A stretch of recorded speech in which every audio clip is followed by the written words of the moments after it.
Green suspended, and now David James not risked because of a knee problem. Ben Foster, with a late recall into the squad, finds himself straight in the side. Wayne Bridge, who played in Belarus a year ago, joins the back four, which still includes Rio Ferdinand, who's missed a lot of football this year and has become more error-prone because of that. But Ashley Cole's mistake in Ukraine has cost the regular left-back his place tonight. In midfield, back comes Gareth Barry, who lost out to Michael Carrick on Saturday, and Sean Wright-Phillips, with Stephen Gerrard out.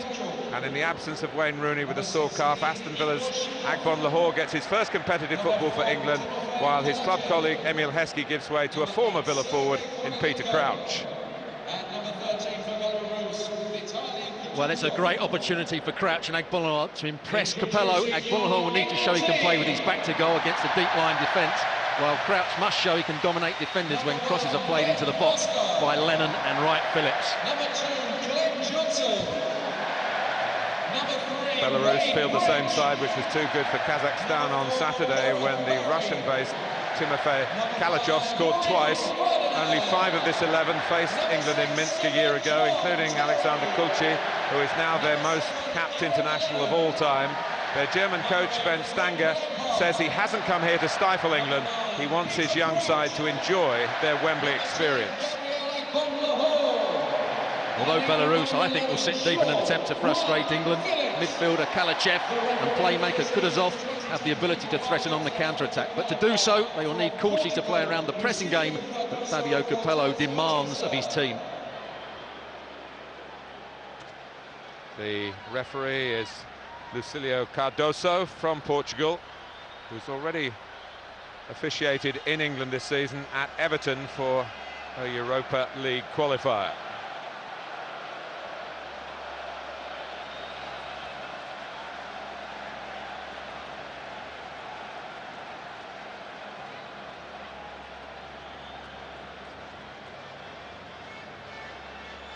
Gareth Barry back alongside Frank Lampard,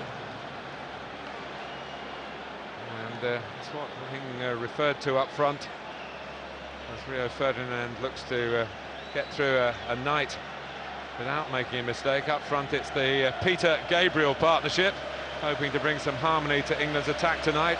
Crouch and Agbon Lahore get the ball rolling. They had 28 minutes together when England played in Spain in February. But this is a World Cup qualifier, and England, having won 8 of 9, want to make it 9 out of 10. They'll have some mixed memories of the game in Minsk a year ago, and it was 1-1 for a good period. Belarus gave a good account of themselves.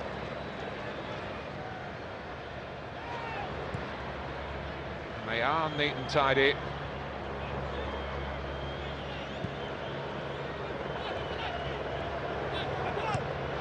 They just run out of Wembley space there. It's Kalachov who got those 2 goals. One of them a really spectacular effort against Kazakhstan on Saturday. And a foul given against Sosnovsky. That's what Agbonlahor's got to do. Yes, we know he's got pace to run in behind people, but when the ball's played up to his feet or into his chest, he must hang on to it, win free kicks, the same as the likes of Emil Heskey has done for England in the last few matches.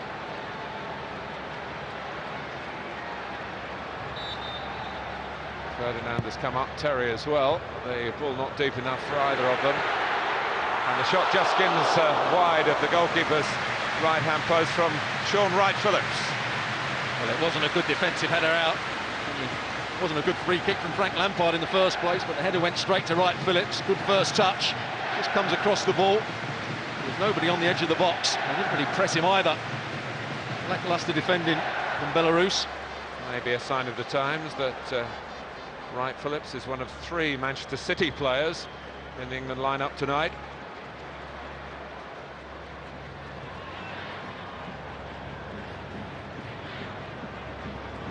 Kulchi.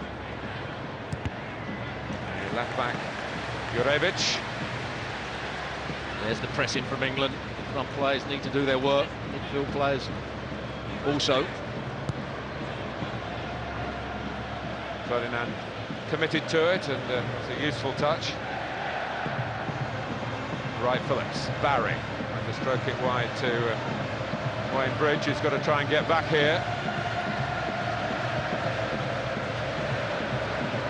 Ben Johnson was arguably England's outstanding performer on Saturday in difficult circumstances. That's a good defensive position he took up there. Hasn't always been particularly good when diagonal balls have been hit over his head. There he dealt with it expertly. Ferdinand really needs a run of games for club and for country to get back to his normal high levels of performance. Barry, and this is Agbon Lahore. Crouch coming in, and it's ended up in the back of the net, and England have got an early goal, and the two front men combine. The pace of Agbon Lahore got him away, and Peter Crouch was in at the kill.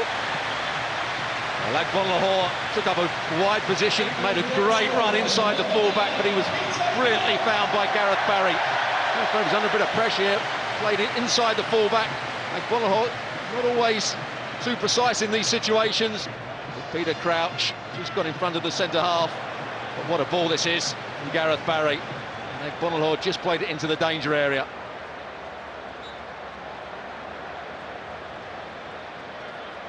And it's 1-0 England, and Crouch maybe just got a piece of it. Sosnowski was sliding in as well. I think in the end, Peter Crouch was more determined. That was the key to it. Well, 18 goals in the first 4 home games in this qualifying group, and they've knocked it up to 19 in 4 minutes in game 5.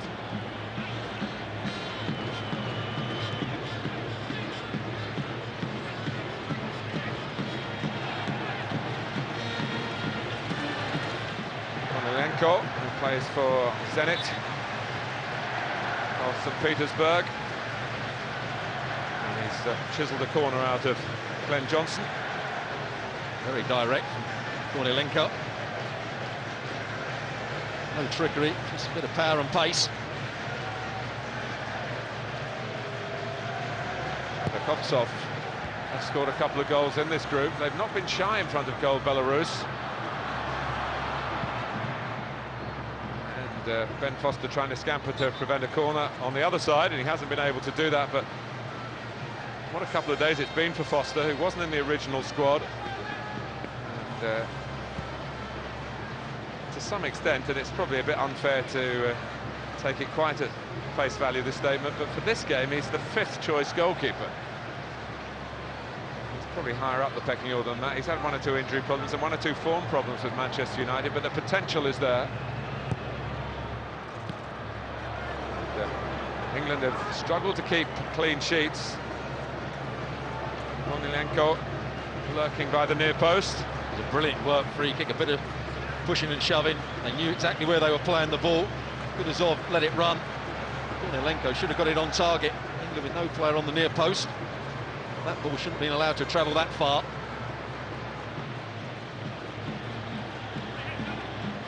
Even when England have been winning expansively, they've invariably conceded. Remember, it was 5-1 against Croatia, 3-1 in Belarus. Kulchi, Jurevic, Kulchi again.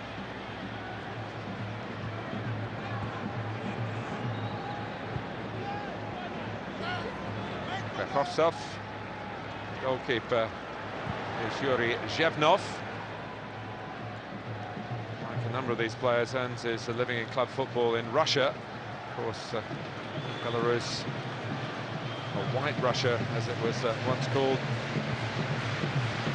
given its independence in the early 1990s as the Soviet Union split up. There are still strong ties with what I suppose was the mother country. Heskey, whose lack of goals has been the question again. The lack of ability to get a regular place in the Aston Villa team at the moment. Talking about wanting a move. And unselfish lad that he is, he'll be pleased England are winning, but maybe wondering what the consequence of a link-up between Agbonlahor and Crouch might mean in the greater scheme of things. Some of Belarus's passing's been excellent. Is there any penetration to it? Saw Wayne Bridge get back, beat Kalachev for pace a little bit earlier on, but the movement and the passing was excellent from Belarus. Kulchi gives it away that time. Lampard, who's a couple of goals here against Croatia, took him to the 20-goal mark as an England midfielder. That's a great return. I'm sure more to come. Bridge crossing. Comes out to Gareth Barry, played a big part in that opening goal. Lennon. That light-footed way of his. Just needs to vary his game at times. The defenders knew he was trying to try and go on the outside, but there's Gareth Barry. Good crossfield pass there, but what a pass it was for the goal. Agbonlahor. Formerly teammates, of course. Lampard with the corner. Spread away by Budachov, and a miscalculation by Johnson. Tries to get back here and does, to stop the pass from Kalachev. He had a player to his right in Kutusov.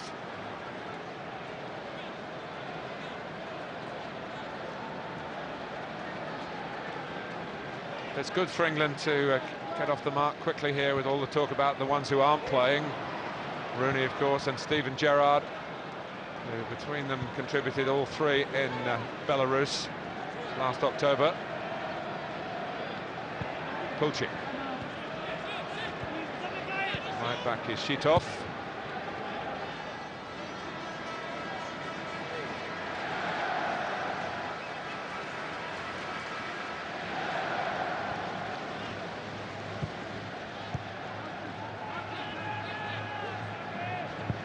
Bridge has been a loyal standby player. Back up to Ashley Cole, who was really the man culpable for Ukraine's winning goal on Saturday.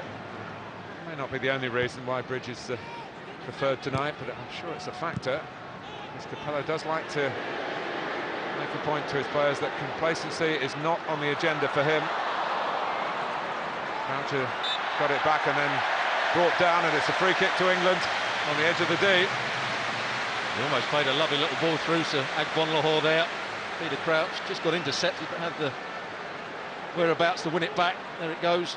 Shitov couldn't get rid of it. Crouch won it back. Shitov commits the foul. Well, he scored again. He's only started 3 games for Fabio Capello, and with his goal tonight, he's kept up a 100% record of scoring in each of them,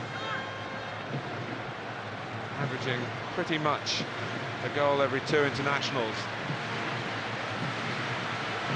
Could it be Barry with the curler or Lampard with the power? Here goes Lampard. All stood firm, although Lampard was complaining whether he saw it strike an arm or not. Here's Johnson. Crouch.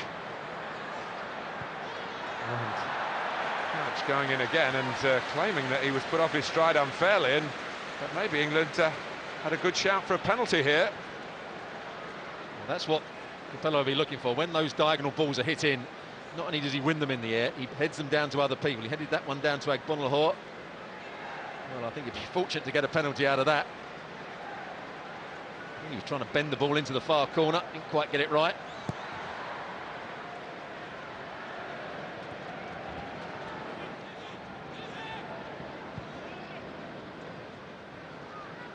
Just to clarify again the England goalkeeping situation.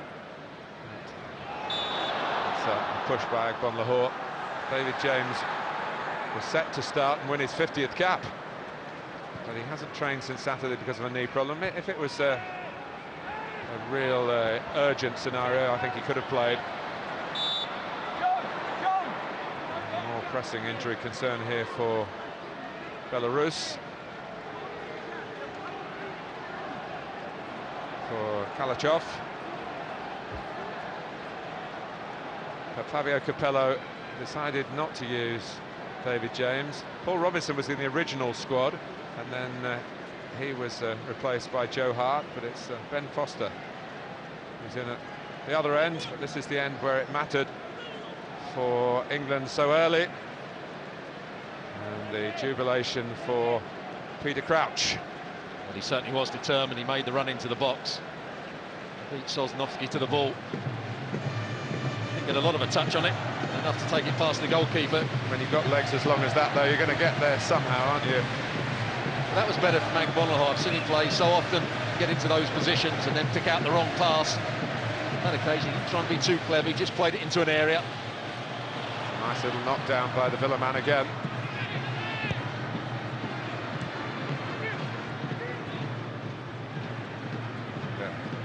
More evidence of the Belarus willingness to get the ball down and pass it, even in areas that might be a bit risky, allowing England to press through. Well, Barry in the end. Here's Johnson. Lampard. On the hall, just trying to reverse it through for Glenn Johnson. That's what he's going to have to do. We know he's got pace, Agbonlahor, but against the deep line defence, he's going to have to get the ball with his back to goal, play other people in, get turned himself. Tried to do it there, just picked out the wrong pass. Lampard.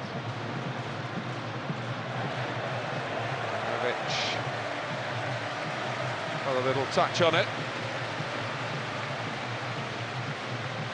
And you can imagine England getting joy from set plays in a match like this. Lampard to take the corner. Certainly won the last ball that came into the box. And that was Crouch.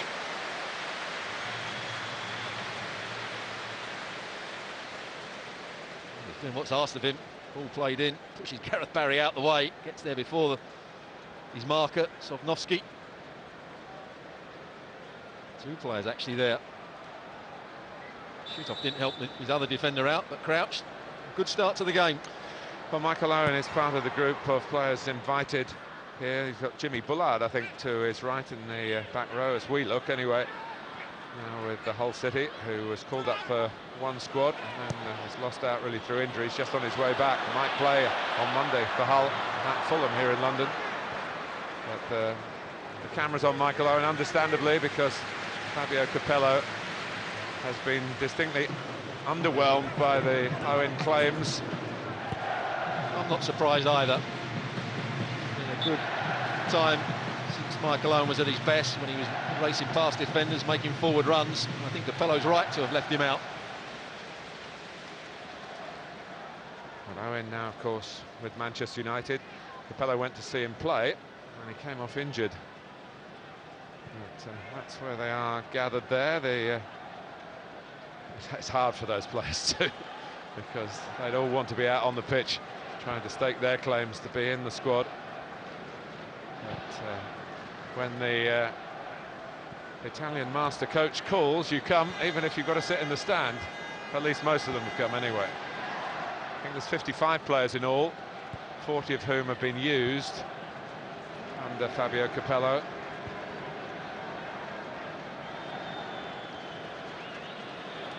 So this is the 20th game of his England reign, and of course the 10th in Group 6 in the World Cup qualifiers.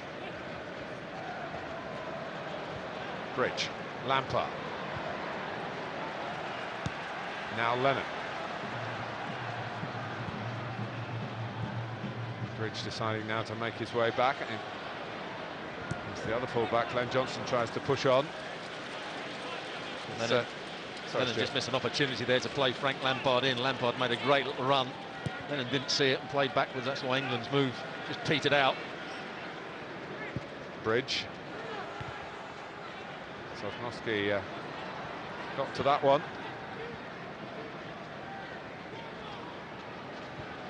And Bernd Stanger's players trying to live up to the coach's pre-match belief that, well, you know, they're reasonably happy with what they've achieved. They've done the double over the two countries beneath them in the group, Andorra and Kazakhstan. They got a point at home to Ukraine only last month, which is, given that England have just lost in Ukraine, is again a result of some substance.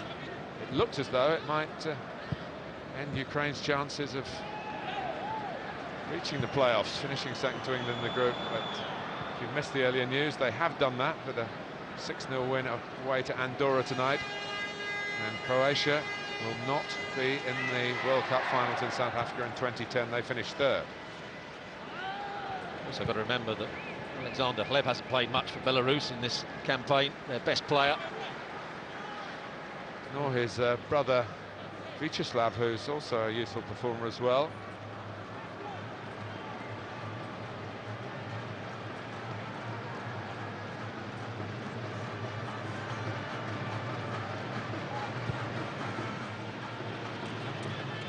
Up goes Crouch. From Lahore trying to fasten onto it. Lennon's there as well, almost getting in each other's way, the two England men. Lennon, backed up by Johnson here. There's plenty in there for an early cross from Johnson. And the goalkeeper is fouled, punched it away reasonably capably. The referee from Portugal has given Belarus the free kick. I think Glenn Johnson could have played that in first time. Just took a touch. Just meant that the back four dropped a little bit deeper. It's too close to the goalkeeper. Oof, right, Phillips goes in with his elbow. That wasn't a particularly good challenge.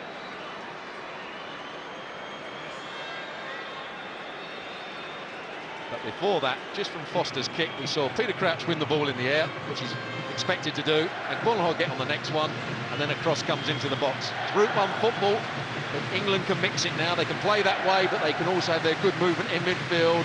And Steven Gerrard and Wayne Rooney are playing. They've got great movement. Gerrard coming in from that left-hand side. So there's two parts to England's game plan at the moment. Here's the challenge. Ooh, right on the cheekbone. Just put a bit of an ice pack on the area of contact. Anton Melichenko is the reserve goalkeeper, backup goalkeeper tonight. They brought three keepers over here, and he's only played once before. Compared to this, the 35th cap of the regular first choice, Zhevnov. Free kick to Belarus. Goalkeeper's recovered reasonably quickly. Rio Ferdinand at the moment is too anxious to make amends for a couple of mistakes. He's trying to win balls he can't win. It's the second time he's gone over the top of the centre forward trying to win balls in the air. Kutuzov's a big player, so just have to be patient. Kulchi with the free kick. Gorbachev. There's a break on here for Agbon Lahore. Lampard's kept pace with him. Lennon's coming down the outside. Agbon Lahore looking for his first England goal. And that's the settle for a corner, but he's begun brightly. Well, Belarus caught on the counter-attack. That's just the ball played in behind their fullback. Bonhor gets onto it. He's always going to go down the outside. And the overlapping run of Lennon, he needed it. But it's a good strike. Keeper made a good save in the end. Particularly given he just had a bang in the face. It's a comfortable catch as England try and pile in on the corner. It's a good distribution by Zhevnov to Kalachov.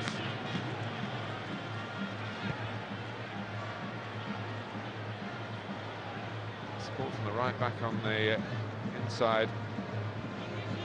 Malianchuk is the number 7. Who played against the England B team at Reading 3 years ago and was sent off. It was pretty much a full-strength Belarus side, but England played it as a B fixture.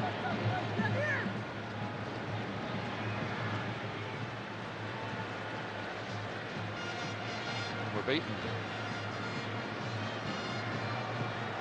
Kornieljenko, who's playing tonight, got the winning goal, and number 13, Kutuzov, scored a very controversial equaliser when Robert Green was lying helpless on the pitch, having damaged a knee that eventually would keep him out of the World Cup finals in 2006. Here he is, Kutuzov.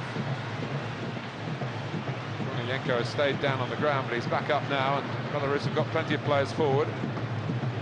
Malianchuk.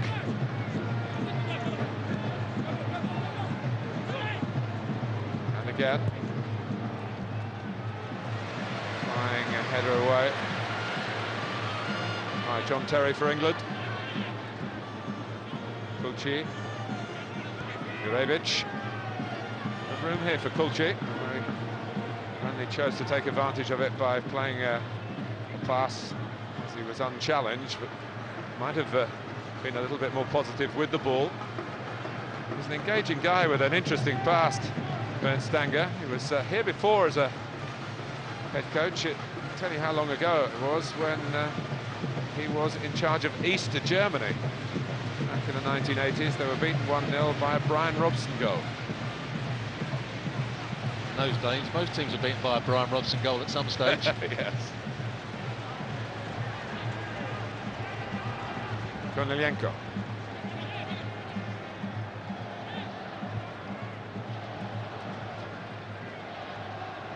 Tusov wanting it back. Kulchi trying to get through the middle.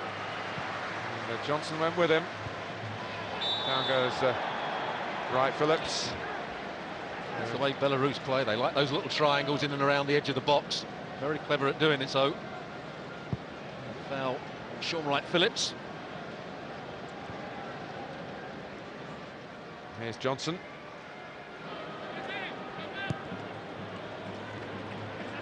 Crouch.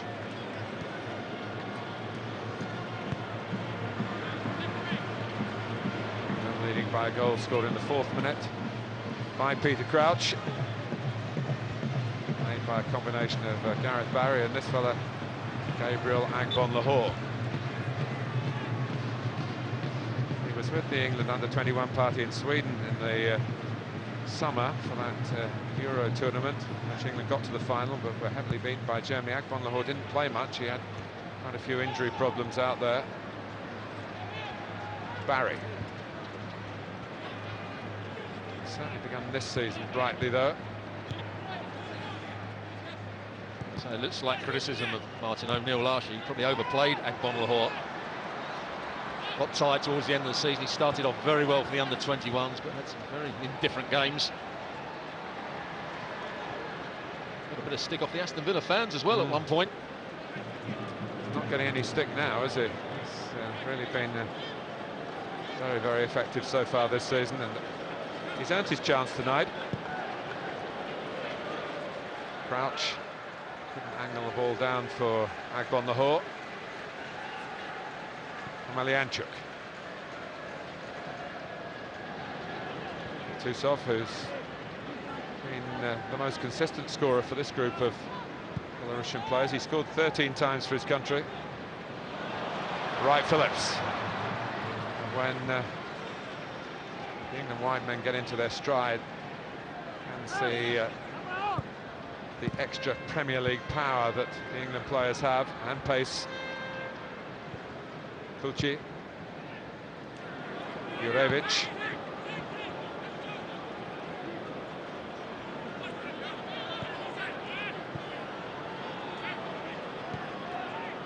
Lampard. Crouch might have been given offside. It was for a moment inside his own half, and where of course he couldn't have been judged offside, but I think he just went forward a little too quickly. The ball didn't arrive, so it was all academic. Kulchi.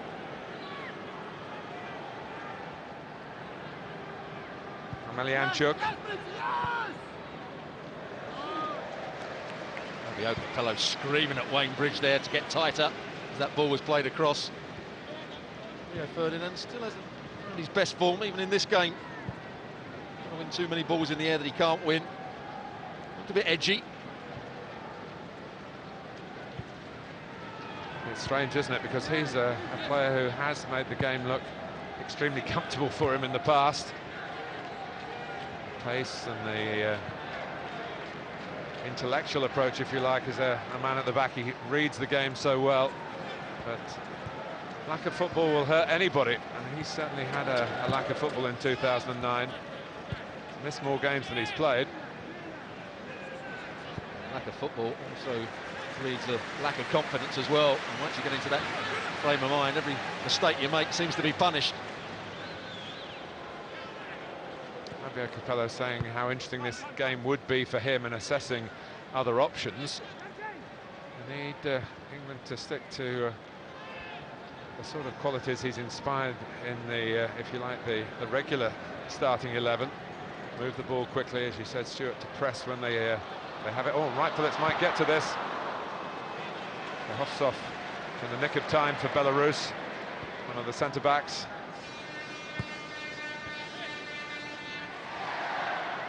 Lampard, Barry. Crouch wants it again, but he's looking further afield for Lennon, and it's a corner. An opportunity maybe for England to double their advantage here. Well, quite a chilly night at Wembley. Autumn very much in place. Won't be long before the clocks go back in the United Kingdom. Lampard takes it. Barry. And Terry again letting it run because he thought he would be offside, which even in that ducking under the ball deemed to be interfering with the play, and the flag went up against the England skipper. As soon as Belarus get that first header away, they don't come up very quickly. It's a dangerous tactic. The midfield player gets the run right, can certainly get in. Well, that's a dangerous... It's not a tactic, it's a mistake. Trying to play from the back. England gifted possession. Lennon to Johnson. They're in here, and Johnson, who has scored some goals from further out with his left foot in club football, wasted the chance to get one for England here. It's a great throw. It's a really good run. And then he likes running inside. He's wide player. Did everything right, cutting inside, good disguise to cut inside, and then just sliced the shot wide. But once he does make his move to run forward, he does it at such pace, it's very difficult for the defence to spot it or to react to it.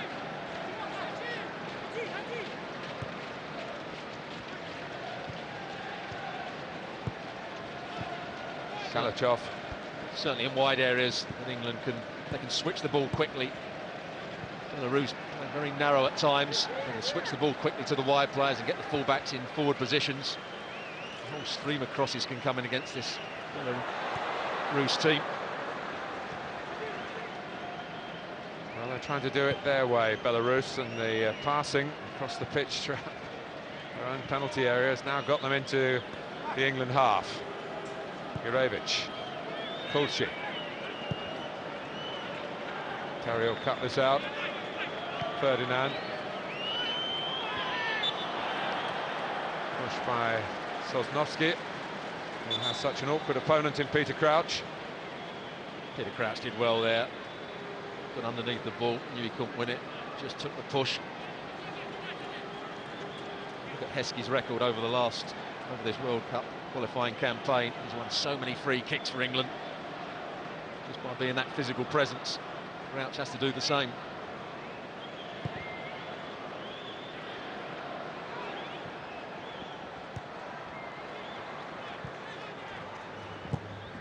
Phillips keeping it in, but England couldn't build from that. It's not perhaps quite had the cut and thrust to it that Fabio Capello might have been looking for in this first third of the game, particularly with his reshaped England side having scored so early in the piece.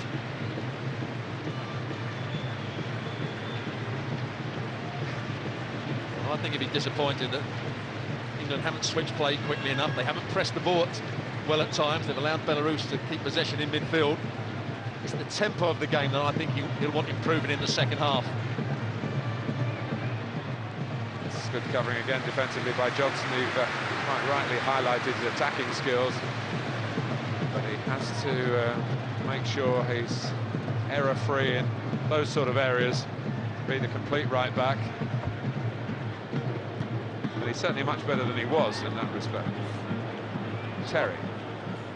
Started off at West Ham as a centre-half, so he should be able to deal with aerial things. Those big diagonals hit beyond him. Right, Phillips. Unable to find Lennon. I think that will improve Fabio Capello's mood. Those shots cut together from the opening half an hour, giving a general impression of perhaps what he feels.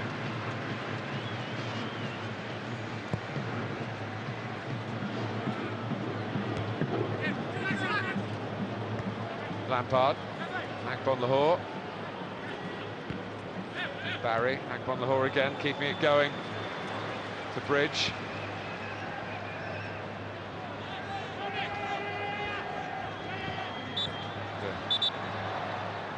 Persistent harassing of Wright Phillips by Shitov, the right back. Hence a free kick to him. I have to say, as David Beckham looks on with his latest style, the old mutton chop whiskers. He wears them like that, they'll be back in fashion.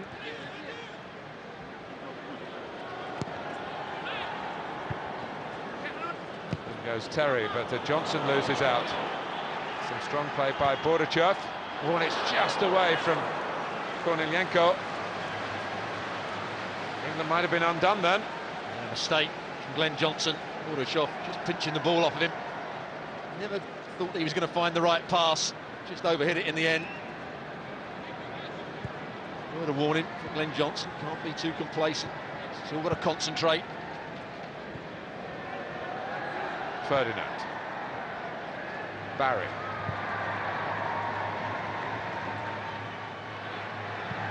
Kucci taking it away from Crouch. Melianchuk. 3-4 ahead of him, but they're all in one line, and there's not really any depth to that extra movement. Bold though it was in terms of numbers from Belarus. Bordachev, who got himself a goal against Kazakhstan on Saturday, his first for his country. Here's Barry. Shitov wasn't the most precise ball from Gareth Barry. Good tackle by Shitov. Kutusov. Now Kulchi backing up the forward. Jurevich. And Kutusov's good play with Kornilenko. Well, Glenn Johnson was completely undone by that little over. Kutuzov. I think we could everybody in the ground could see what was going to happen, except Glenn Johnson. That's what you're talking about. More aware defensively. Kulchi. Decent little spell from Belarus. Kulchi again.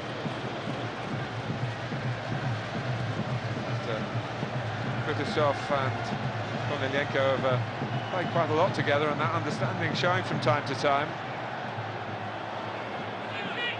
Johnson. Well, he was a bit lucky there, the right back Shitov, because he was playing everybody on side. A deeper ball, I think that might have been in droves. Melianchuk. Kulchi. Kornilenko goes down, and it's a free kick against John Terry. Good shielding of the ball by Kornilenko. He's made sure he had his body in between the ball and John Terry. John Terry just grabs hold of his shirt. There's no reason for John Terry to moan about the decision. Good forward play. Just under 10 minutes to go to half-time. There have been one or two warning signs for England. And now they face a free kick. Kalachov scored from a good 30 metres against Kazakhstan on Saturday. And Melianchuk's there as well. David James, who denied a chance for playing goal tonight for England because of a knee injury. Kulchi and Melianchuk. It was very well set up and very well hit. Too well hit, really. It flew straight at Ben Foster. I think the fellow will be a little bit disappointed with Wright Phillips. He's the charger. Didn't come out till quite late. There, late reaction, doesn't really get in the line of the ball. But an easy save, although he did just spill it, Ben Foster. Kulchi. Melianchuk. Kulchi, nicely done by Belarus. Can't keep it going to Bordachev. Just haven't got enough pace in their side in front areas. Lots of good football, lots of positional rotation, lots of nice little 1-2s. They haven't got that pace to penetrate England at the moment. Capello is not happy. He's standing there, arms folded across his chest on the edge of his technical area. His mere presence from the headmaster, looking at a rowdy lesson.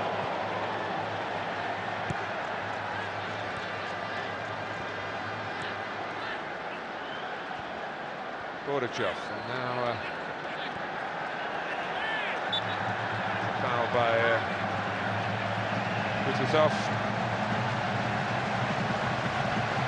England trying to finish the half with something of the flourish that they showed in the way they started it, but for much of the middle part, it's not been quite as the players would have wanted, with the big incentives of impressing Fabio Capello for some of the outsiders of the group, the outsiders to be in the team that starts the next competitive fixture for England, which will be in June in South Africa.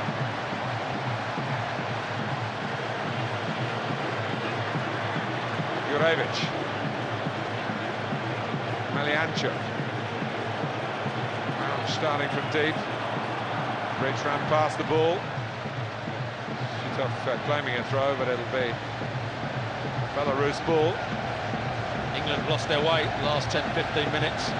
Belarus have had more of the ball, they haven't been able to win it back quickly enough, England. And then when they have had it, they've been giving it away cheaply. The movement hasn't been as dynamic. Now Crouch and Agbonlahor not quite sure where to go. They're wandering around up front, not able to find space. I don't think Lampard and Barry have been dynamic enough to go and support them. Agbonlahor comes out to Johnson. Lennon. Jurevich was a little bit on the late side. Aaron Lennon, who had Croatia dancing to his particular tune. Didn't play for more than the opening minutes on Saturday because he was the player taken off when another goalkeeper was needed, when the red card was shown to Rob Green. Lampard, when the referee is ready.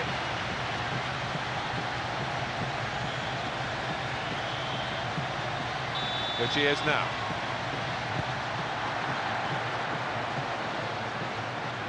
Up goes Crouch, here's John Terry, who has a very good technique for a centre-back and was about to show it then, with a volley that didn't get very far in the end, but may well have been on target.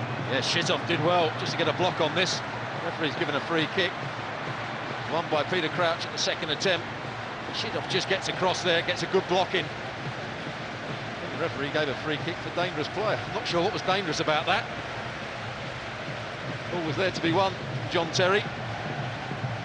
Johnson. Crouch getting after it.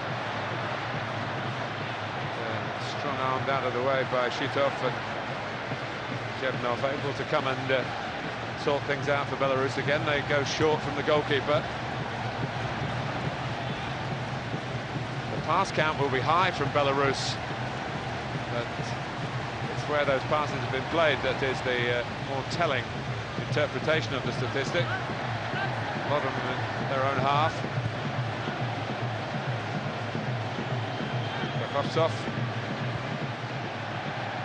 The only time they actually want to run in behind England's defence is when they get it in the top third and they play those little give and goes. When the ball's in midfield areas, they all want to come back and receive the ball. It just allows England to squeeze up, squeeze the space. Belarus can't get behind England at the moment. It's good tidying up by Jurevich. Any miscalculation there, and Agbonlahor was looking more than interested. He's looking pretty frustrated. That's the goal scrambled in by Crouch. I think they've got to show for their efforts so far. But Wright Phillips. Melianchuk is the player with him. Now Bridge, now Barry.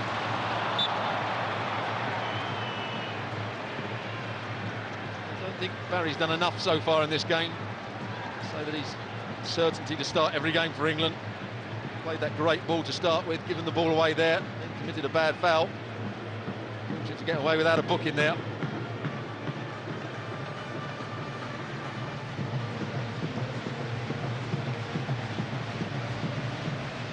Barry, who has had a suspension in this World Cup qualifying group for picking up a couple of yellow cards.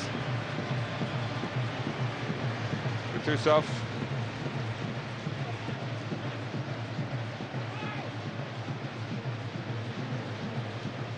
Well, you wondered when Belarus conceded so early, Stuart, whether they were here for the taking, but that, I think that if they were, England haven't taken them. England have to play at a higher tempo when they've got the ball, particularly if they switch the play. That's come from the centre half as well. Ferdinand at times, instead of sweeping the ball out quickly, has played a short ball into John Terry, and John Terry's taken his time to get it out to Wayne Bridge. It's just allowed Belarus to get across the field. Foul by Ferdinand on Kolinenko.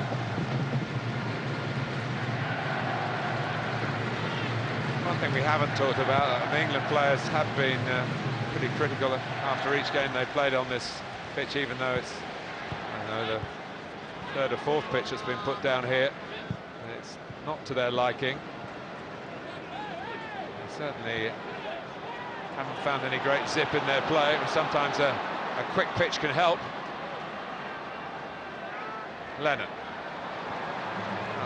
found it hard to get into the game, whereas teammates have found it hard to get him into the game.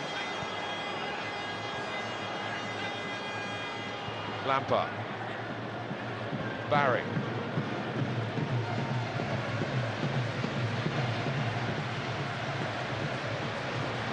Here is Lennon coming from the left. He's capable of playing from there.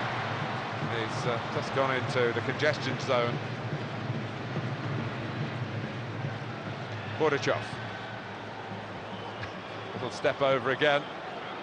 That understanding between Kutusov and Kolinenko. Jurevich.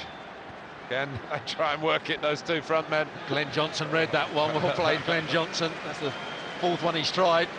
We have a good understanding, as you said. I think we can read it from our distance away from the pitch. I'm sure Glenn Johnson can see it from much closer. Board coming out to tell us how much added time there will be. Just 1 minute. I just think there's too much distance between Gareth Barry, Frank Lampard and the front players. And Lampard doesn't need to be back there, can allow the centre-halves to deal with that. John Terry can be striding out with the ball now, get Gareth Barry out the way. Well, it's been a real 4-4-2 approach from England, with two wide players in the midfield four and two strikers who did combine for the one goal that they have produced so far. Hasn't led to a particularly slick showing, but this might be a good note on which to end the half. As Crouch dived in from Lennon's cross. That was good play between Glenn Johnson and Aaron Lennon. It's a little give and go. There it goes. Wide player, Gorbachev didn't know it was happening. This is a good cross into the near post. Peter Crouch, he's never going to score from there, but it's a good run just to get across the front of the centre half. Just need to glance that goalwards. Well, it's half-time at Wembley. England do lead, but any suggestion with an early goal that Fabio Capello would be pleased with his team at half-time, I think has been wiped out by a rather indifferent showing. Akbon Lahore began very brightly, as England did generally, but Belarus got a foothold into proceedings and have limited the damage to just the one at half-time.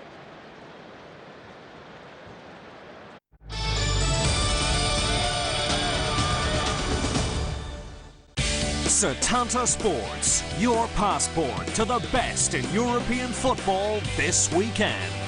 The Bundesliga, Hamburg v Leverkusen and Dortmund v Bochum. League One, Lille v Rennes and Toulouse v PSG. Serie A, Udinese v Atalanta.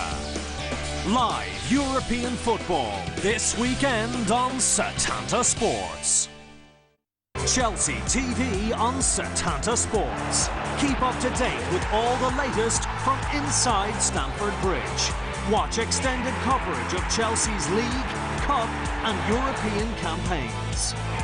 Chelsea TV, exclusive to Setata Sports.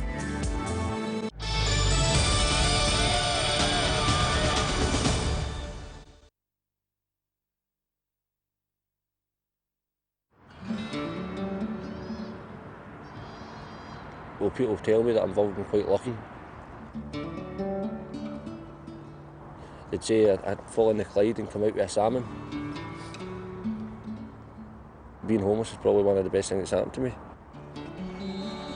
August of last year saw Scotland victorious in the Homeless World Cup in Copenhagen. For their coach, 27-year-old David Duke, it was the latest highlight of an ongoing journey that began 5 years ago when he was living in Govan in Glasgow. David had his whole life ahead of him. He had a job, a place to live, a girlfriend, and a father whom he idolised.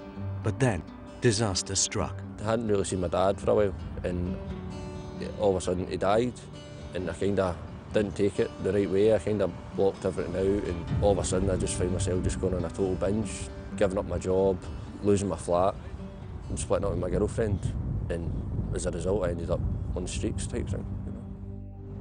The streets of Govan used to be a byword for deprivation and poverty, an area hit by shipyard closures during the 70s and 80s. I was staying with mates, staying in like their couches and stuff like that, but there was sometimes I couldn't, so I'd find myself out walking the streets all night.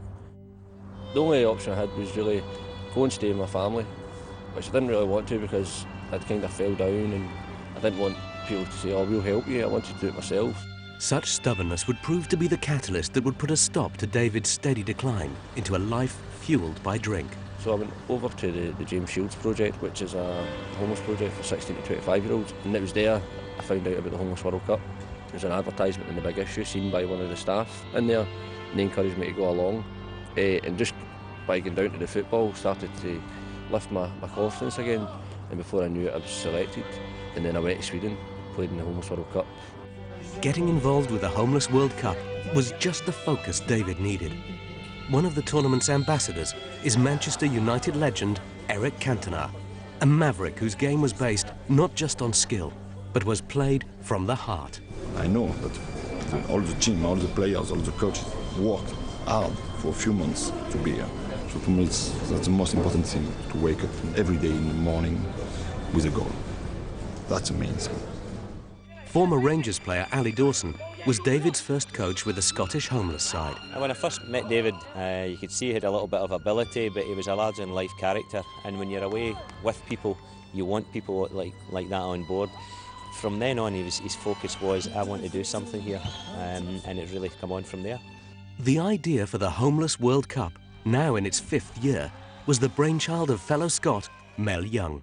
When you're homeless, you are very alone and isolated, and then you get part of a team, so you're part of something, and then you realise that there's this problem of homelessness all over the world. You're not alone, it's not your fault, there's other people there, and you can make contacts and you can create change yourself, and I think psychologically it makes a big difference. David has rediscovered hope, a new purpose in life, and one which he is sharing with others who find themselves in a similar situation. If it wasn't for football, I don't know, I'd probably just been stuck. Now I'm involved in football. I teach kids football, I do community stuff with the Homeless World Cup. It's been fantastic, David is an example of somebody who's made that journey. He's really transformed, and now he's putting a lot back in by getting other homeless people now involved. And I think that we're now beginning to say that we're having a major impact in terms of people's lives, and David's just one of them. But as a Scot, to watch Scotland win something, and David was the coach, that moment will always live with me. It's incredibly special. He's managed to focus on something, he's sustained that focus, his life has been totally turned around. Football is more than a game because it's got power to transform people's lives.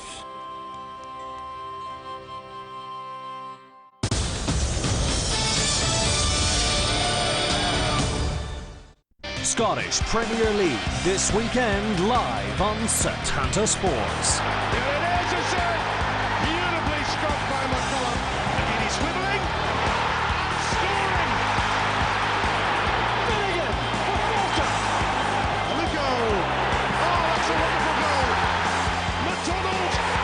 It gets better and better for Celtic. SPL this weekend live on Setata Sports. MUTV on Setata Sports is the #1 place for Red Devils fans. Follow all the goings-on from the inside on United's own dedicated channel. See all the action as they chase their 4th Barclays Premier League title in a row, plus a campaign for Cup glory at home and in Europe. And don't miss club features and player profiles throughout the season. MUTV, exclusive to Setata Sports. Thursday on Setata Sports, our exclusive coverage of the 2010 World Cup qualifiers continue with final matches from the European and South American group stages that can make the difference between qualification and elimination. Enjoy every agonising kick, miss, foul and whistle of the vital concluding stages of the 2010 World Cup qualifiers. This Thursday, only on Setata Sports.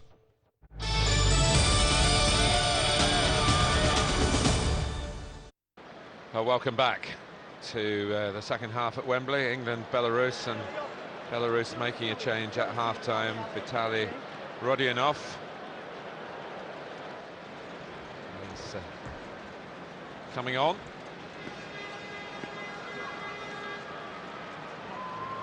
To link up front with Kornilenko in place of Kutuzov.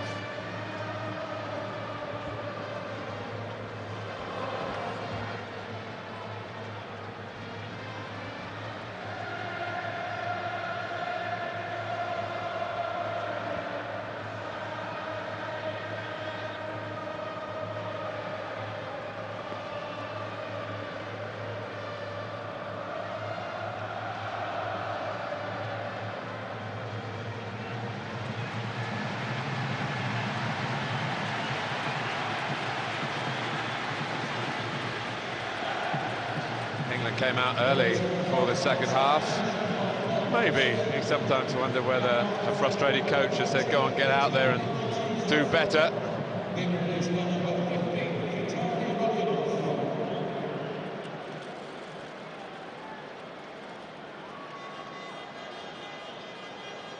Anyway, he's had his say one way or another.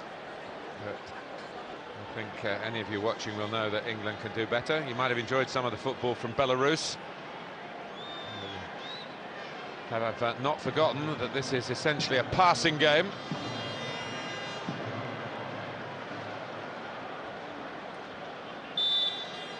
Belarus start the second half, a goal down at Wembley when it came so early from Peter Crouch in the 4th minute. We might have feared that the floodgates would be open. Hasn't been the case. One would expect England to attack the start of the second half with real gusto. A good ball by Glenn Johnson, read by Melianchuk. 2 or 3 times that Glenn Johnson should have crossed the ball first time when he had players in the box and just come back on his left foot. Kalachov winding up. Shitov. Now Kulchi, captain, most capped Belarus player ever. Past the 80 mark now.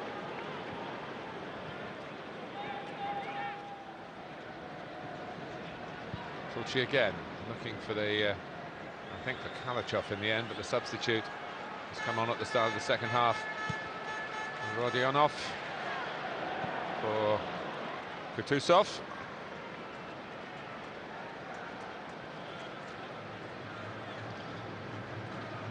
He's a younger forward from the very successful Belarusian club Bate Borisov, who were in the Champions League last season. They're in the Europa League this season. Ferdinand, measure it up to Crouch. Bordachov. Kulchi. Again, controlled progression by Belarus. The passing has to lead to somewhere. There has to be an incision of pace somewhere along the line. Hasn't been the case so far. I think maybe Rodionov has got a little bit more zest and willingness to run in behind than Kutuzov.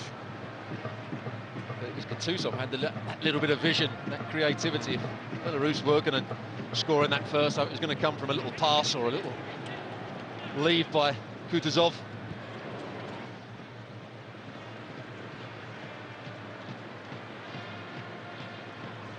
Well, the England goalkeeping spot is very much up for grabs for South Africa in 2010. Guys like Frank Lampard who feel as near certainties as you get with Fabio Capello. Lampard was moving on here, and referee choosing to pull play back for the earlier infringement on Agbon Lahore. But that was better play from Lampard. Peter Crouch wins the first ball. Agbon Lahore backs in to Sosnovski. Frank Lampard made that dynamic run. He hasn't done enough of that in this game. The referee was wrong to pull it up. Lampard would have been in.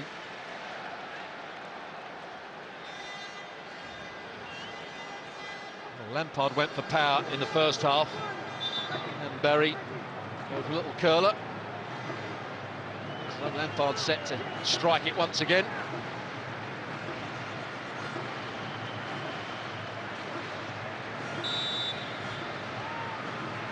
Where the goalkeeper is, Barry could go for the near post. Lampard! And Shevnov, who seemed to be extravagantly going towards one side, was just about there where it mattered. It was a great free kick, just needed to be another couple of yards. The goalkeeper, Shevnov, was on the wrong side of the goal. Shevnov with difficulty. Comes out to Lennon. Charged down by Sosnovski. Kalachov trying to accelerate away, but that's one area where Belarus do suffer in comparison to England. It is in sheer speed. But speed isn't everything, and England have lacked a little bit of creativity here. Barry, back to Terry. Ferdinand.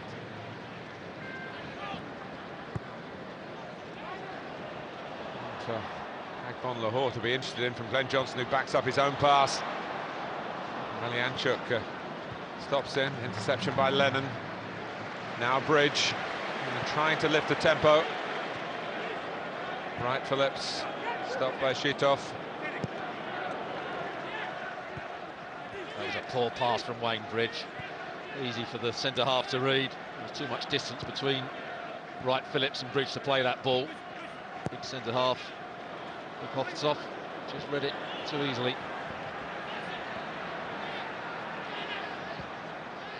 Rodionov, now Shitov. Oh, and Wright Phillips has hurt himself. And this is Kornilenko. Wright Phillips is still down. Belarus play on with Kalachov. Melianchuk with a header, then Terry. Back for Kalachov again. And John Terry knows he has to put it out. Was it a knee in the back? Trying to get back with a slide tackle. Wright Phillips. Yeah, just gets the knee right in the middle of the back. Delayed reaction, mind you. Shoot off it was. Certainly no intent from him.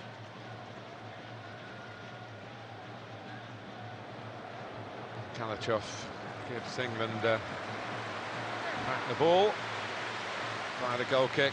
Wright Phillips quickly ready to resume. Although David Beckham would like to have the chance to catch Capello's eye. That steely gaze. At the moment we have, in terms of England's perspective, several options on the right of midfield. Theo Walcott played for the under-21s on Friday. Came off at half-time with a little bit of an injury. There had been some talk that he might have been upgraded to this squad. Not played much this season.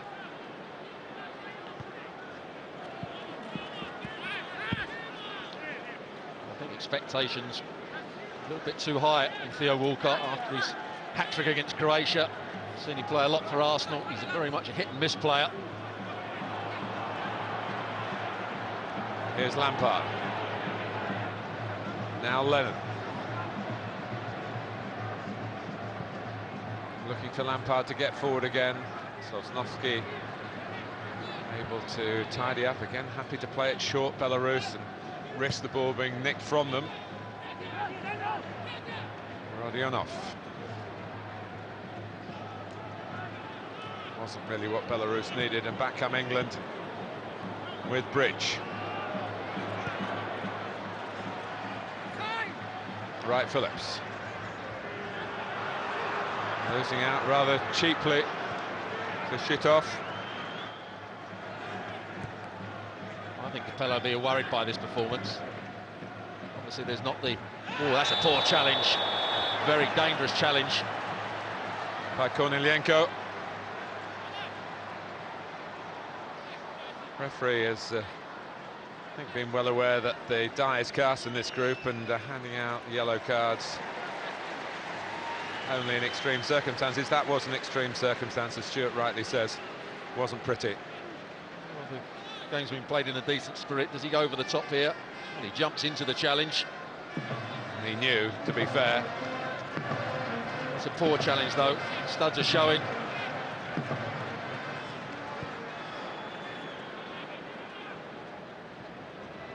Ferdinand. Barrett. Lampard.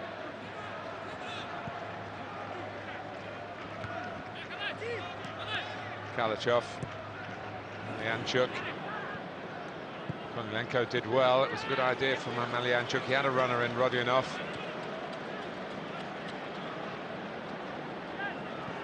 Barry. Just angling it through to Lampard. Lennon holding a position, thinking there might be space to get in behind. Has to check out wide again to receive from Glenn Johnson, who touches it to Barry. Magbon Lahore. That's not good enough around the box from Magbon Lahore. He's got to do better in those situations. Johnson for Crouch. But the flag is up. Well, I think this is tight. I thought the centre-half was in there as well. Johnson intercepts. Look at the full-back on the far side. He's playing Peter Crouch onside. It's a touch and go. But I think Crouch was onside then. There's Theo Walcott. Can play up front, can play as a right winger.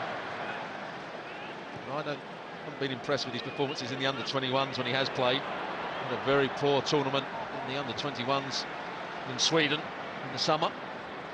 Here's Lennon.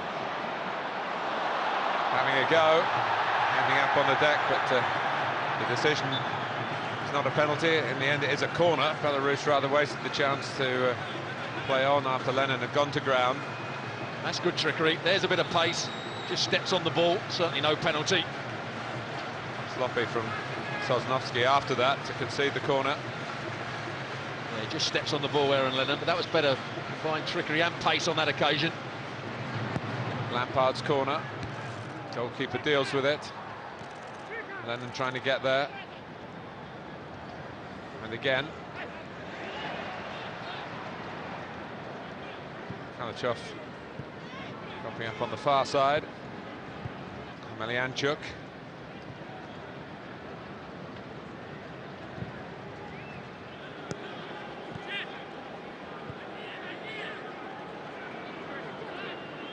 Malianchuk. Kornilenko was peeling away. If one could have been dropped over the top, and Malianchuk didn't see him. Kalachov. Well, as you rightly said, there was a forward run on that occasion, but the midfield players don't look for it. In the first half, the front players weren't looking for it. On that occasion, the midfield player didn't see it. Kalachov. Malianchuk and Rodionov showing for him. Malianchuk has a shot that dips and curls, and in the end it was good handling by Ben Foster. There's a bit of devilment in that really cut across the ball. They always say get your body behind the ball just to make sure. Well, that dipped and swerved at the last minute, and Ben Foster had to just move his arms.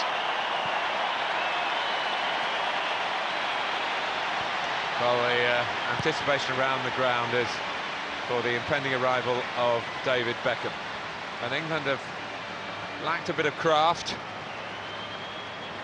He's going to get the chance to supply it, maybe put one or two crosses onto Peter Crouch's head. Also looks as though Carlton Cole has just been ushered by Gary Lewin to come get his kid off. In goes Wright Phillips. Well, it might not be Crouch's head then, it might be Carlton Cole, who could possibly be a direct replacement for the England goal scorer tonight. Khosov. I wonder if Peter Crouch and Carlton Cole could play together, because certainly Bonlahor in this second half has given the ball away cheaply on occasions. So David Beckham poised for England cap number 115. Aaron Lennon is substituted again, but in different circumstances to Saturday.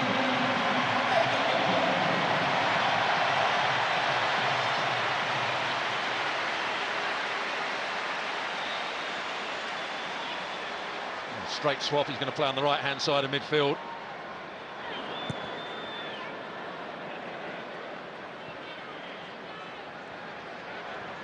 Bonlahor putting himself about in the bet of Khosov, and Shitov came to the rescue of Belarus.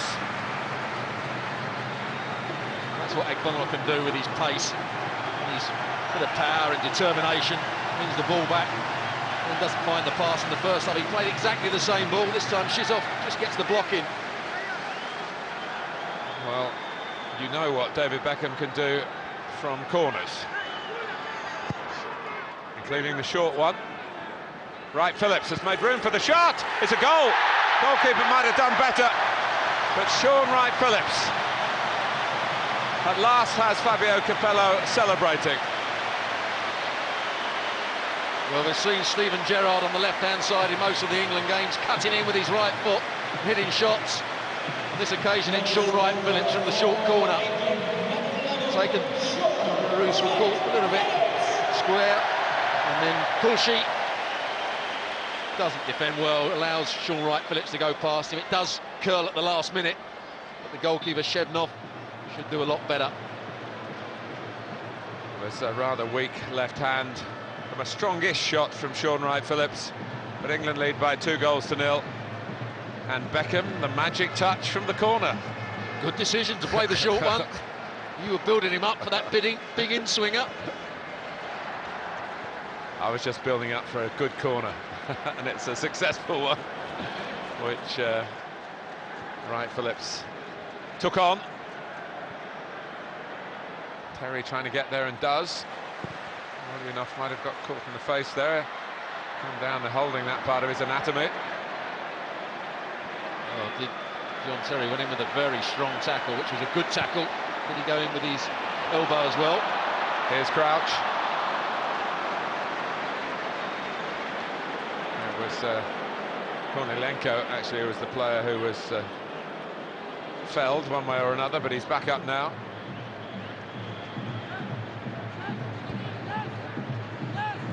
Sosnovsky, Ferdinand.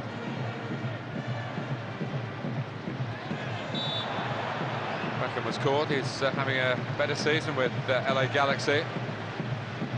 Reached the MLS playoffs. And then after the USA domestic season is over, all the talk is of him coming back to Europe to join a club, probably AC Milan again in the January transfer window, to get himself right for another World Cup campaign, his 4th. Sure he could do with the rest at some stage.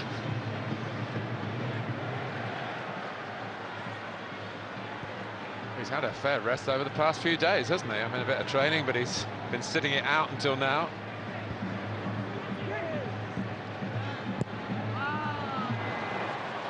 See what he was looking for there.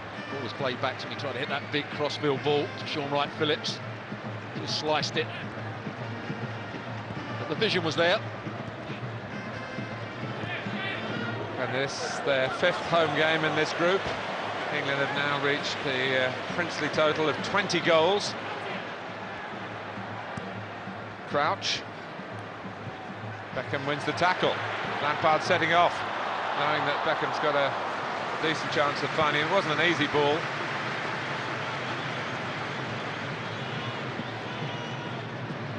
Stuart, there was much said on Saturday in England's defeat, even though it was an honourable one with 10 men, that you know, once qualification had been assured, it's not quite the same for players, and maybe that statement might be made about the first hour of football for England here tonight. I mean, you've been a player at a very high level. Does that happen? Well, I think most players, you know, you're playing in front of a big crowd, you're playing on television, whatever it may be, you still want to put in a good performance, but there hasn't been the intensity of closing down. That's the thing that you do. On the ball, you'll still play with the same passion, you still want to show that you can play. It's that closing down which England are so good at and have been throughout this World Cup qualification. They haven't closed down with the same intensity over the last 2 games, and that's what Capello's been annoyed about on the side of the field. Rodionov. Here's Bordachov, whom we haven't seen much in the second half, and we're not seeing much of him here as he loses his footing. Getting back at Glenn Johnson. Maybe should take some credit for forcing the misplaced pass.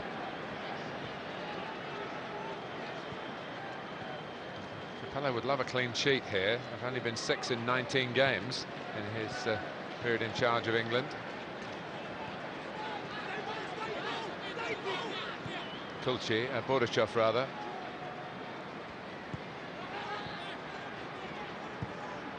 Melianchuk.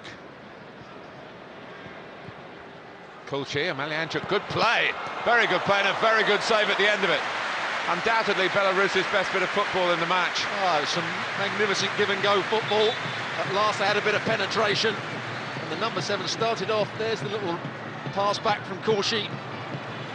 Melianchuk hits it perfectly. Couldn't hit it any better. Third man movement. Great strike. And what a save from Ben Foster. That'll do his confidence the world of good. He's had a really poor season so far.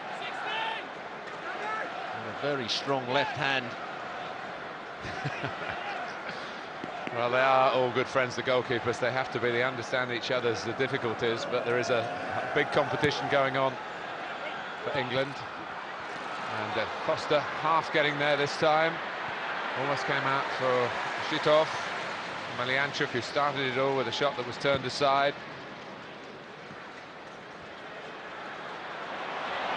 Here's Crouch. Well, it wouldn't have been that much.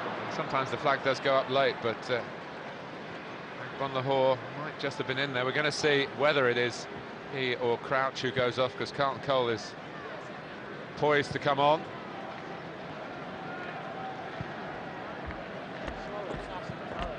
Melianchuk. Korniyenko. Rodionov. Terry gets across. They still haven't got pace up front. Rodionov should beat John Terry to that ball. Doesn't do so. Bon Lahore. There's the tackle from John Terry. Good sliding tackle with his left foot. Now this is part of the experimental side of the evening for Fabio Capello, to see whether Carlton Cole, who is tall and strong, can play with Peter Crouch. Again, a scenario for Emil Heskey to watch with interest, maybe be concerned about.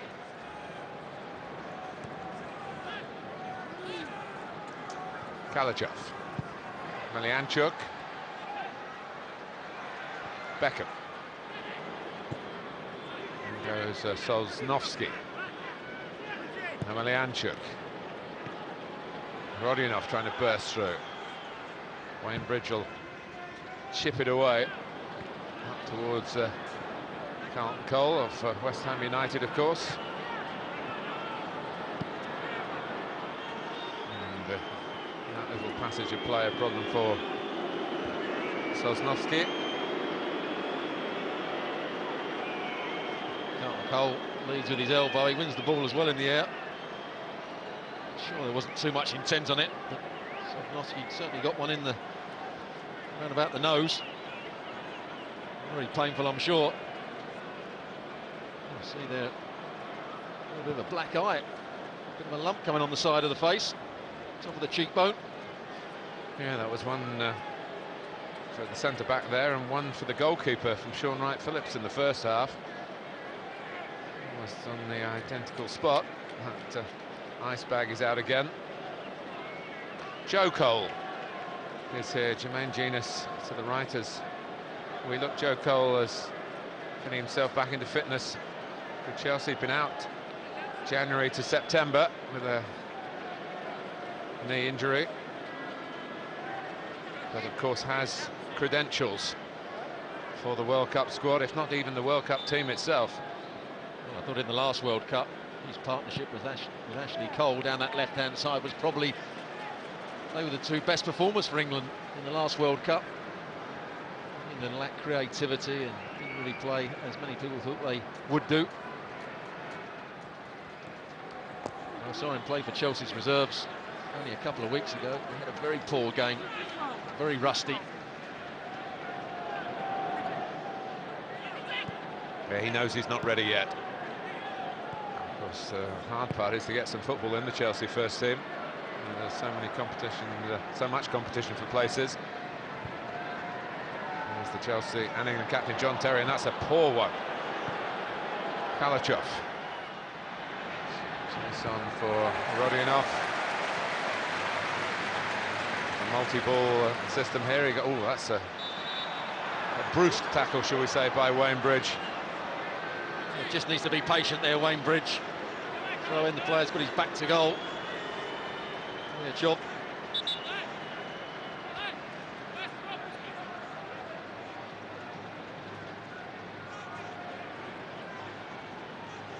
England need to keep their concentration here. Kalachov is going to take it.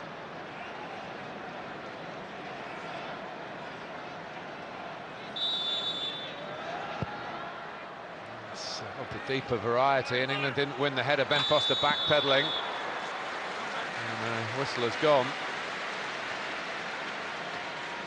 And it was a clip. It gave England a few problems beyond the far post. Kotsov, the centre-back, got his head to it. Just got a bit of height on it. I'm not sure what the centre-forward did wrong. Goalkeepers are protected too much these days.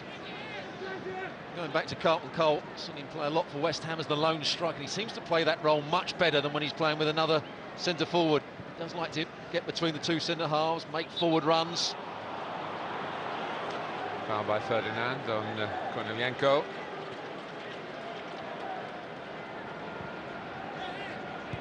Jurevich, Kulchi. 20 minutes left, a goal in each half for England so far. First from Peter Crouch, the second from Sean Wright-Phillips.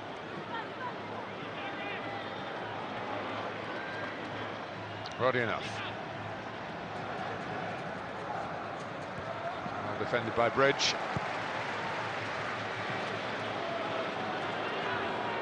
Kulchi. Nicely worked with Malianchuk. Kalachov, and again there's a sense of invention from the underdogs here. Good defending, John Terry. Ball was played wide, a free cross into the box. Dealt with it well. He's limping, Terry. He just got across the front of the centre forward, Rodionov. Very narrow England. Bridge can't get out, doesn't really try to get out there, but that's good defending. I think Rodionov just catches him. 2v1 against Wayne Bridge. Really good defending, John Terry. The attendance being announced here. 76,900. Give or take 3.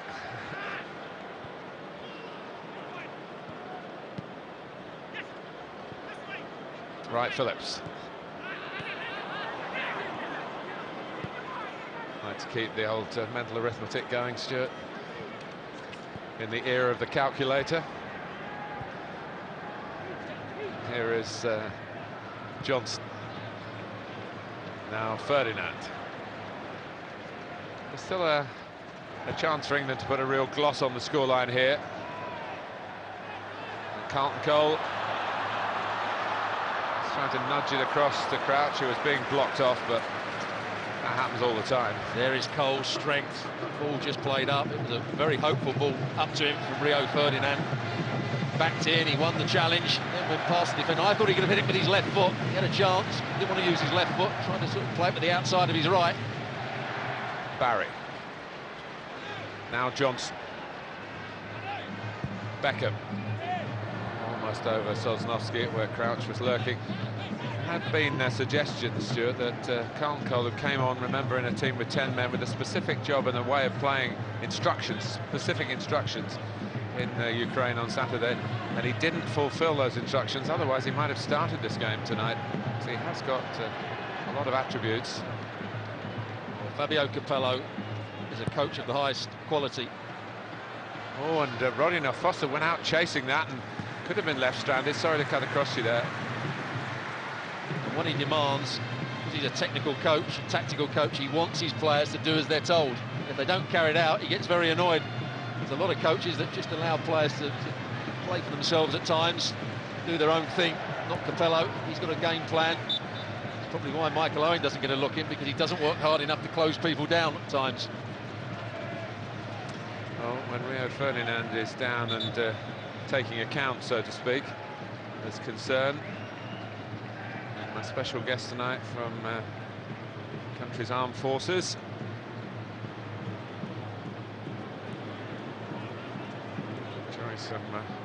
Enjoying some well-deserved time off.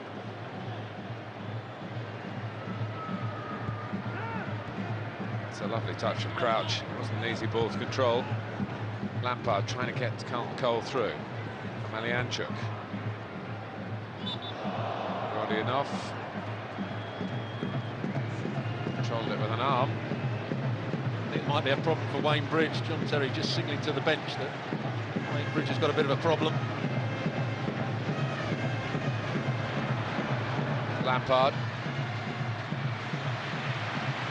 Now here's Wright Phillips with one goal to his name already. Lampard takes over. England have got plenty for the cross. Goalkeeper's done very well. That's Lampard at his best. Good feet, manipulating the ball away from the challenge. Still had the vision. He knew he couldn't drive the ball into the near post because the defender's foot would have been in the way. So he just lifts it. Not quite far enough. Goalkeeper did well. Barry, referee allowing the game to go on, and one or two of the Belarus players stopped. Here's Cole, and it's in from Peter Crouch from the rebound. He's poached his second and England's third. Oh, Cole seemed to take an age to get it onto his right foot. He kept on looking at the line. He looked across at the linesman, thought he may be offside. I don't think he was. But in the end, he hit a good shot from Peter Crouch, being in the right place at the right time. Maybe just offside. Now stops, should be got more pace. His first touch really gave him a chance to get away from the defender. But in the end, he hits a good right foot shot, which the goalkeeper Shevnov should palm away, but he palms straight into the on-rushing Peter Crouch, and he finishes it well. Still has a bit to do here. Scores goals, doesn't he? 18 goals for England, only 35 caps. It's a very, very good ratio. And it's one that Emil Heskey hasn't been able to compete with. I've got a bit of a problem with a couple of comments that Emil Heskey has made, or the fact that he wants to transfer because he can't get into the Aston Villa team. Well, the answer is play a lot better for Aston Villa when he does get the chance. They've made a substitution, the Belarusians. They've brought on Kovel, Leonid Kovel, place of Kornilenko. But they stopped twice in that in the passage play leading up to the goal. First of all, one or two of the Belarus players thought there was a free kick. One of their players was down. The referee was right on the spot and said, no, England can play on, and play on they did. But then, as you rightly pointed out, Stuart, there was a question mark about the offside position involving Carlton Cole, but it's in the book. It's 3-0, and England piling up the goals, still without Michael Owen getting himself into the picture. The man who's scored 40 times for his country. He's been an exceptional player, Michael Owen. Peter Crouch, good goal record for England. Hasn't been at his best tonight, but he's certainly been in hand to score a couple of goals. He won balls in the air, won balls in the box as well.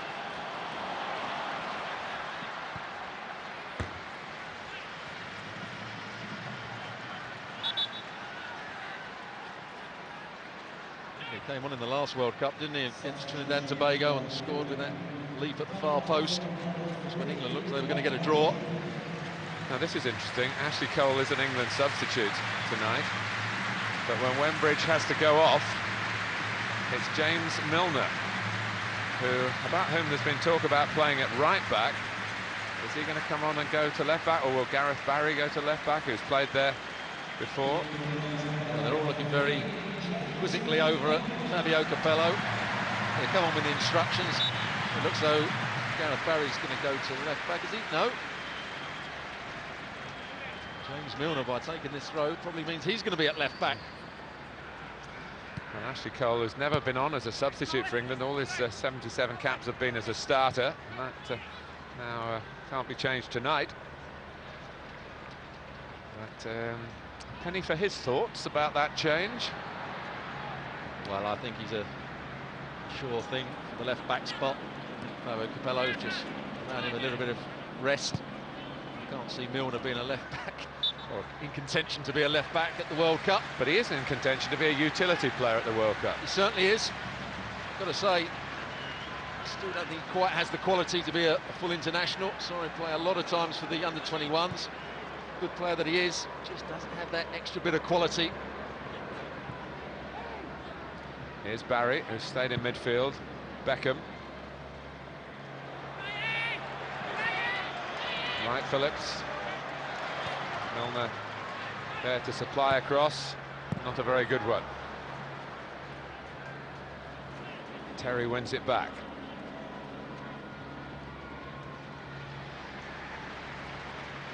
He played at right back in Sweden, the under-21s. England went down to 10 men in one of the games and played very well there.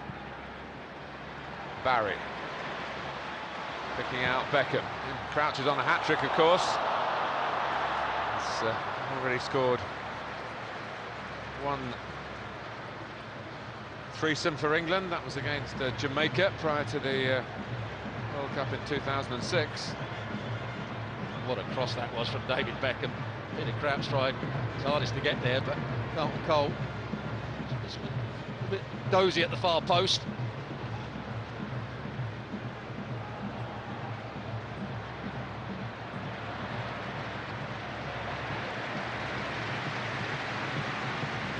England scored 6 here against Andorra, 5 against Kazakhstan and Croatia, a couple against Ukraine, 3 now so far against Belarus, and still a suggestion there might be more to come. 10 minutes left. Milner. And the crowd were willing Crouch to get ahead to it, and a hat-trick. Well, that's what Milner can provide if he's given time. Decent cross into the box. No pressure on him. That in-swinger with his right foot while playing at left back. Keeper doesn't look confident, but he's just got enough on it.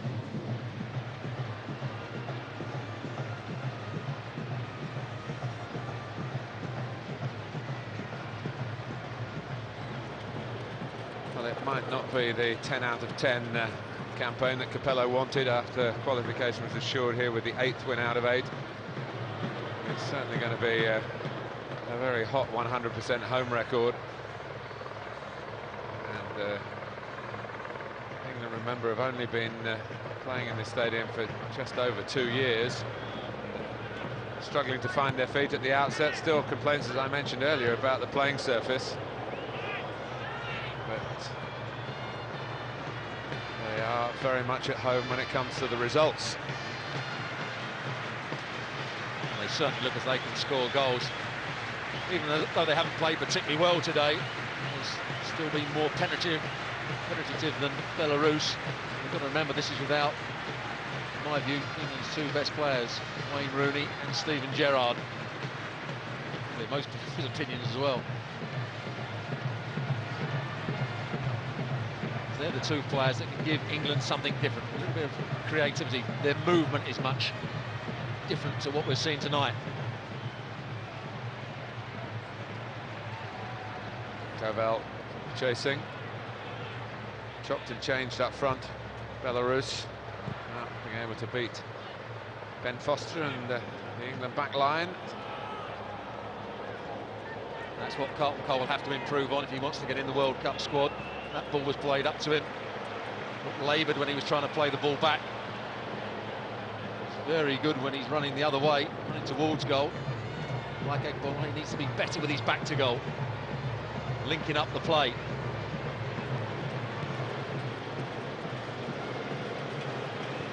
Terry. Cole came short. Johnson chased on, he's won it. Again, the goalkeeper denies Crouch by getting there first. Brilliant pace from Glenn Johnson. Really darting run, timed it well. Of course, it was David Beckham that found him with that pass.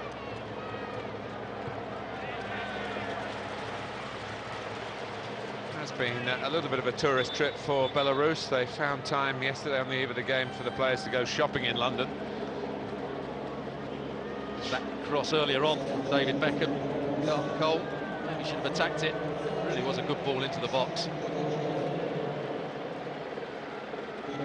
Off goes Kordachov to be replaced by Nikolai Kashevsky.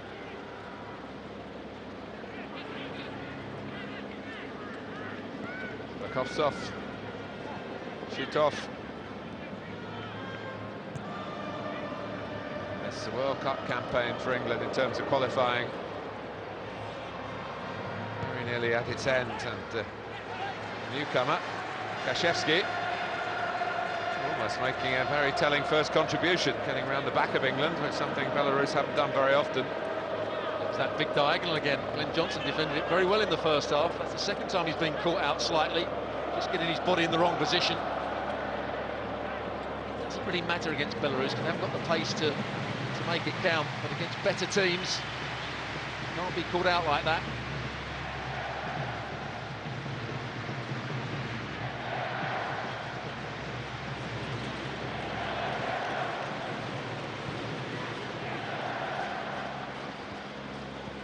England could be going into the World Cup finals as a team with a lot of goal power in it, but maybe not as defensively solid as Fabio Capello with his Italian upbringing would really want, or indeed expect.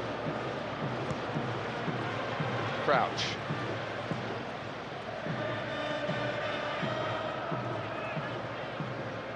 Lampard expansively for Beckham. His control is excellent. Barry.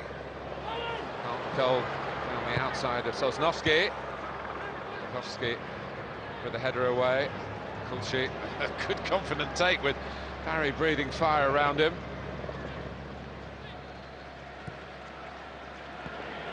Kalachov. Now Shitov. He's had plenty of touches on the ball. Rodionov. Stopped by Beckham. Terry quickly into the feet of Carlton Cole. No one outside him because Beckham had come in making that tackle. Still makes passing look on a different level to some of his teammates. Might not have the pace and aggression about his game, Beckham, but there's something that he does.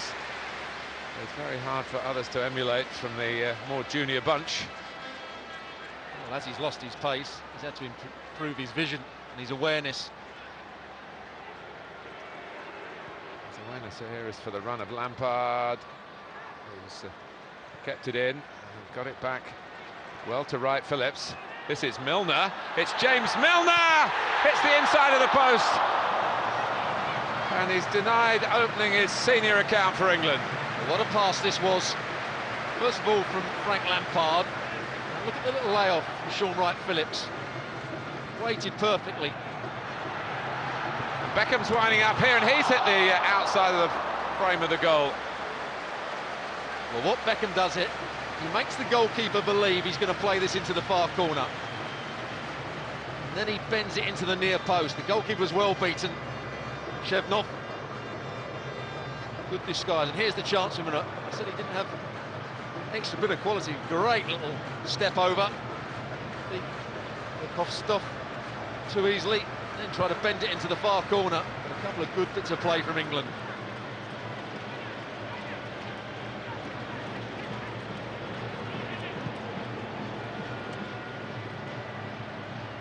It will help the breadth of Capello's squad if Milner can do both full-back roles as well as play in wide positions in midfield on right and left. Well, Aston Villa, he's often played sort of when they play their three up front, he's played on the right and left of that. So he's a very versatile player, very good character, good temperament. He's now been substitute in 5 consecutive games for Fabio Capello, having, as you say, Stuart, really been off just away from the selection as a senior international. The perpetual Peter Pan as far as the under-21s was concerned, 46 caps at that level. Kalashev comes off Beckham to right Phillips. Have England got one more goal in them in this qualifying campaign? Right Phillips. Here comes Milner.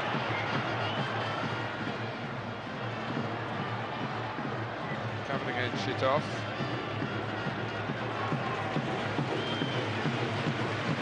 You're right, he's a very, very solid character. Beckham refusing to give in to the passage of time. So proud to play for his country. I hear people saying they want to retire from international football. It should be the country that retires the player.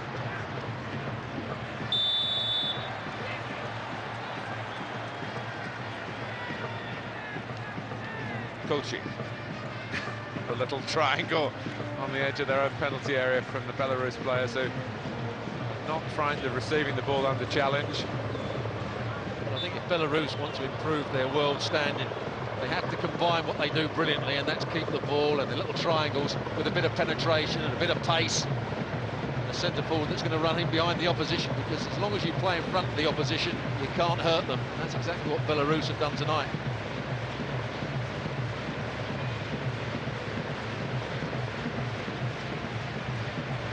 Covell. Here's right Phillips, who's done a stint or two as a full-back himself, usually on the right in emergency circumstances. In an England game as well, found himself playing for quite a while at right back. So we're 2 minutes away from the conclusion to Group 6 of the World Cup qualifiers, in brackets Europe. Palpably won the group by the home nation here. Ukraine have clinched second place earlier tonight, will be in the playoffs, and been good enough to be the only team to beat England in this group, so they'll be competitive in that November stage.